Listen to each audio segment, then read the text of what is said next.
चोटीधारी ब्राह्मण का तो विवाह होना भी कठिन हो गया। मुझे पता ही नहीं है मेरी संस्कृति क्या है। आज हिंदुओं की सबसे बड़ी विडंबना का, समाप्ति का कारण यही है कि उनको सनातन के ऊपर 5-6 मिनट भी बोलने के लिए कह दिया जाए। एक ब्राह्मण जब वेद विज्ञान पढ़ता है, वो शास्त्री करता है, आचार्य करता है, एमए करता है और पीएचडी ऐसे करता है, उसको पढ़ने में जितनी मेहनत, क्षमता और पैसे लगते हैं उतने ही एक डॉक्टर, इंजीनियर, एमए, पीएचडी करने वाले को लगता है। जी जी। परंतु दोनों की कमाई का अगर आप आकलन देखेंगे,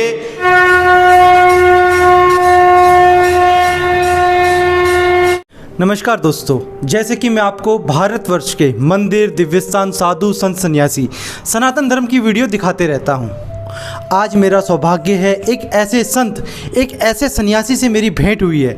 आज हम इनसे जानेंगे जो हमारे भारतवर्ष की जो प्रथा थी, जो हमारी नींव थी, गुरुकुल, आज उनकी संख्या दिन पर दिन कम की होती जा रही है। कम क्या, ख़त्म ही हो गए हैं। तो गुरुजी, आज जैसे कि पूरे भारतवर्ष में, हमारे देश में जो गुरुकुल होते थे, उनकी संख्या क्यों दिन पर दिन कम होती गई, क्यों आज वो ख़त्म हो रहे हैं। आज जैसे कि मैंने देखा है कि कोई भी पंडित नहीं बनता, वो व्यापारी बनेगा या फिर विदेश चले जाएगा। आज ब्राह्मण भी मंदिरों में बहुत संख्या भी उनकी भी कम हो रही है, और हमारे जो गुरुकुल हैं, जो हमारे सनातन धर्म की एक नींव थी, वो क्यों ख़त्म हो गए। हर हर महादेव। देखिए, जिस सनातन धर्म की हम बात कर रहे हैं और जिसमें गुरुकुल परंपरा ही इस परंपरा को जिंदा रखती थी जी। गुरुकुल एक संस्कारों का माध्यम था जी। गुरुकुल एक नैतिक शिक्षा का, धार्मिक शिक्षा का, व्यक्तित्व का और संस्कारों को बढ़ाने का एक बहुत बड़ा माध्यम था। इसके साथ बहुत प्रकार के कुठाराघात हुए हैं। जब भारत परतंत्र था, अंग्रेजों ने इसको गुलाम किया हुआ था भारत को, मैक्स मूलर और आदि लोगों ने आकर के यहाँ पे गुरुकुलों से शिक्षा ली, और इन लोगों ने इनकी शिक्षा लेने के बाद अपने ही लोगों के साथ इन्होंने शलाबा भी किया है। गुरुकुलों के साथ हमारी शिक्षा पढ़ के हमें ही इन्होंने गुमराह करने का कार्य किया है। कारण क्या है, विश्व पटल के ऊपर आज जिसका एडवर्टाइज जितना ज़्यादा होता है वो उतना ही विख्यात होने लगता है। समान अंदर क्या है क्या नहीं है इसकी कोई गारंटी नहीं होती जी। हमारे गुरुकुल नैतिक शिक्षा के, त्याग की शिक्षा के, एक समाज के अंदर सुव्यवस्थित परिवार देने की बात करने वाले लोग थे। अगर क्रिश्चियन मशीनरी के पांव जमाने थे तो इन लोगों को लगा कि हमें अपने गुरुकुलों को, जो हमारे गुरुकुल हमारी नींव है, उसको नष्ट करना पड़ेगा। तो इन्होंने, मैकाले पद्धति ने और भी जितने भी लोगों ने आए, मैक्स मूलर आए, मैकाले आया भारत में, मैकाले ने आकर के जो शिक्षा नीति तय की, उस शिक्षा नीति के अंदर बहुत ज़्यादा उसने हेर फेर किए। वहीं से एक बीज अंकुरित हो गया कि अब ये गुरुकुल शिक्षा प्रणाली धीरे धीरे समाप्त होगी। रही बात आज के भारतीय समाज के लोगों की, आज हम हर दृष्टि से सक्षम हैं। हमारे संत भी कुछ दृष्टि से सक्षम हो सकते हैं, कुछ मठ मंदिर हमारे सक्षम हो सकते हैं, बड़े केंद्र हमारे आस्था के सक्षम हो सकते हैं, परंतु इनमें किसी भी जगह गुरुकुल की स्थितियां बनाने की भी मानसिकता नहीं है और चलाने की भी मानसिकता नहीं है जी। यही कारण है कि आज हम अपनी संस्कृति को पोंगा संस्कृति भी कहने की तादाद पे आ चुके हैं जी। लोग हमारी संस्कृति के ऊपर मजाक करने लगे हैं। लोग कहते हैं कि फालतू के बनाए हुए प्रथाएं हैं, फालतू के बनाई हुई रीतियां हैं, इसको खंडन करते हैं, चाहे उसको समाप्त कर देना चाहिए।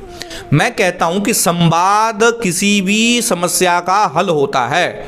संवाद की माध्यम से ही आदिगुरु शंकराचार्य ने सब भारतवर्ष को एक सूत्र में बांधने का कार्य किया है। हमारे ऋषियों ने अपने बौद्धिक बल के ऊपर ही इन ग्रंथों का निर्माण करके मानव को करोड़ों पीढ़ियों तक जिंदा रखने का कार्य किया है। आज वो संवाद की बहुत हीनता हो गई है। लोगों में संवाद नहीं है, लोग सीखना नहीं चाहते हैं, लोग समझना भी नहीं चाहते। आडंबर पाखंड को ही धर्म मान के बैठे हुए हैं। मैं कहता हूं कि जो हमारे सनातन धर्म में एक भी पद्धति कोई व्यक्ति खोज करके लाए और कहे कि ये गलत है, चाहे ये समय के अनुसार परिवर्तित हो जानी चाहिए थी, उसके ऊपर चर्चा कर लीजिए जी। अगर देश भर के विद्वानों के मत उसके ऊपर खरे उतरते हैं तो वो ठीक है, अगर वो खरे नहीं उतरते हैं तो खराब है।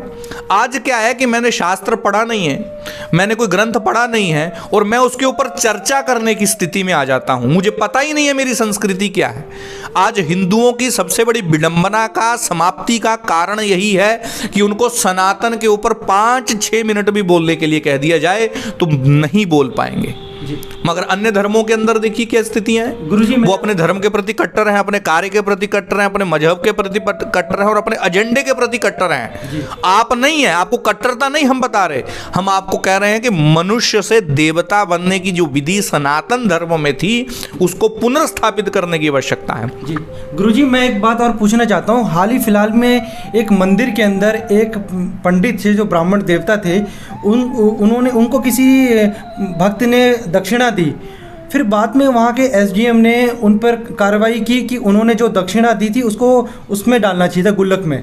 जब मंदिरों का सरकारीकरण होगा जी तो वो एक एम्प्लॉय होगा और सरकारी मंदिर का पंडित 4थे नंबर की श्रेणी का उनका कर्मचारी होता है। वो प्रथम, द्वितीय, तृतीय श्रेणी में नहीं आता है।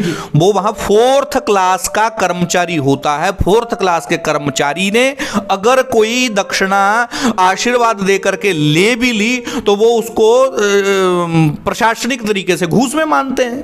अच्छा, तो आपको अपना सरकारीकरण भी तो हटाना पड़ेगा मंदिरों का। वैसे तो ये ब्राह्मण का अधिकार है, वो दक्षिणा तो उसकी अधिकार है ना भाई। अधिकार तो ईश्वर ने उसको दिया था मगर वर्तमान के राक्षसों ने उससे छीना है। गुरुजी एक बात और पूछना चाहता हूँ। जैसे कि मैं देख रहा हूँ, मैं भी एक ब्राह्मण परिवार से हूँ। मैं जैसे कि हमारे कई परिवार में मैं बहुत लोगों से देख रहा हूँ कि आज कोई भी पुजारी, कर्मकांड, पंडित नहीं बनना चाहता, क्योंकि वो कहते हैं कि जैसे कि जो लोग हैं उनको दक्षिणा नहीं मिलती। आज उनकी हालत बहुत बुरी है और इस विषय पर, ब्राह्मणों के विषय पर कोई भी आवाज़ नहीं उठाता। गुरुजी, कारण है जी, जब शरीर तमोगुणी होता है तो सत्व गुण में प्रविष्ट नहीं होने देता है। जी। ये जो कर्म है, ये दैवत्व कर्म है, ये सात्विक कर्म है। देखिए, एक ब्राह्मण जब वेद विज्ञान पढ़ता है, वो शास्त्री करता है, आचार्य करता है, एमए करता है और पीएचडी ऐसे करता है, उसको पढ़ने में जितनी मेहनत, क्षमता और पैसे लगते हैं उतने ही एक डॉक्टर, इंजीनियर, एमए, पीएचडी करने वाले को लगता है। जी जी। परंतु दोनों की कमाई का अगर आप आकलन देखेंगे तो कुछ भी नहीं। आपको लगेगा कि एक एमए आधुनिक शिक्षा पढ़ने वाला व्यक्ति तो सारी चीजें हासिल कर लेता है, मगर एक पंडित तो हमारा पिछड़ता ही जा रहा है। क्या उसने त्याग किया इसलिए वो पिछड़ रहा है? क्या उसने अपनी संस्कृति को बचाने के लिए समर्पण किया था? अपनी संस्कृति को बचाने के लिए उन्होंने वेद शास्त्रों का अध्ययन किया, क्या वो गलत किया था? और आज समाज भी उसको हीन भावना से देखता है। चोटीधारी ब्राह्मण का तो विवाह होना भी कठिन हो गया है। तमिलनाडु जैसे प्रांत में सरकार आरक्षण देती है कि भाई ब्राह्मणों को हम 5 लाख रुपए देते हैं, 4 लाख रुपए देते हैं, 2 लाख रुपए देते हैं, जिनका विवाह हो जाएगा। अभी भी 50,000 के करीब वेदपाठी ब्राह्मण ऐसे घूम रहे हैं जिनका विवाह ही नहीं हो रहा है। जी। तो मैं कहता हूं कि भौतिकवाद की जो आंधी इतनी तीव्र चल पड़ी है वो कहां जाके समाप्त होने वाली है और उसके नित्य नए समस्याएं भी आ रही हैं। चाहे वो तलाक की समस्या हो सकती है, चरित्रहीनता की समस्या हो सकती है, तमाम प्रकार के षड्यंत्रों की हो सकती है। मगर आपको अगर बचना है, मानवता को मानवता की ओर ले जाना है, मानव धर्म अगर जिंदा रहना चाहता है तो उसे सनातन गतिविधि की ओर ही चलना पड़ेगा, सनातन पथ की ओर ही चलना पड़ेगा। वर्तमान में भारत का जो सनातनी युवा है वो वास्तव में दिशाहीन है। उसे पता ही नहीं है कि मैं किस लिए जी रहा हूं। वो भोगवाद के लिए ही जिंदा रहना चाहता है। मगर एक कालांतरण ऐसा आता है जब दोनों हाथों में कुछ भी नहीं होता है, फिर वो गुमराह की जिंदगी जीने लगता है, चाहे फिर सुसाइड की जिंदगी जीने लगता है। आप मुझे बताइए कि कितने प्रतिशत लोग इस संस्कृति को पुनरुत्थान की बात करते हैं, पुनर्समर्पण की बात करते हैं। जब तक सनातन धर्म का युवा इस कार्य में आगे नहीं आएगा तब तक आप नहीं आगे बढ़ सकते, नहीं आगे बढ़ सकते। ये तय है कि आप नष्ट हो जाएंगे। इसीलिए विदेशी षड्यंत्र इतने चल रहे हैं, आपको जागृत होना पड़ेगा, तैयार होना पड़ेगा, पुनर्गुरुकुल की स्थापनाएं करनी पड़ेगी, पुनः संस्कार केंद्रों का निर्माण करना पड़ेगा, पुनः परिवार के अंदर प्रबोधन चला जाए सनातन धर्म का। इसके लिए एक अच्छे धर्म के प्रचारकों की आवश्यकता है, धर्म के पथितों की आवश्यकता है, धर्मवान लोगों की आवश्यकता है। जब जब ये चीजें समाप्त होती हैं तो व्यक्ति की इस पूरी परंपराओं का, पूरे समाज का, पूरे राष्ट्र का अस्तित्व ही खराब हो जाता है। अपने अस्तित्व को बचाए रखने के लिए पुनर्सनातन धर्म की ओर आपको आना ही पड़ेगा, आना ही पड़ेगा, आना ही पड़ेगा। हर हर महादेव। तो आप सभी से मैं निवेदन करना चाहूँगा, इस वीडियो को अधिक से अधिक शेयर करें। अगर आप इस वीडियो को अधिक से अधिक शेयर करेंगे तो सनातन धर्म का प्रचार होगा। और इस वीडियो को लाइक करें और इस चैनल को सब्सक्राइब करें। और ऐसे ही साधु संत सन्यासी सनातन धर्म की वीडियो लेकर मैं आपके पास आता ही रहूँगा। जय सनातन धर्म। धन्यवाद गुरुजी। जय हर हर।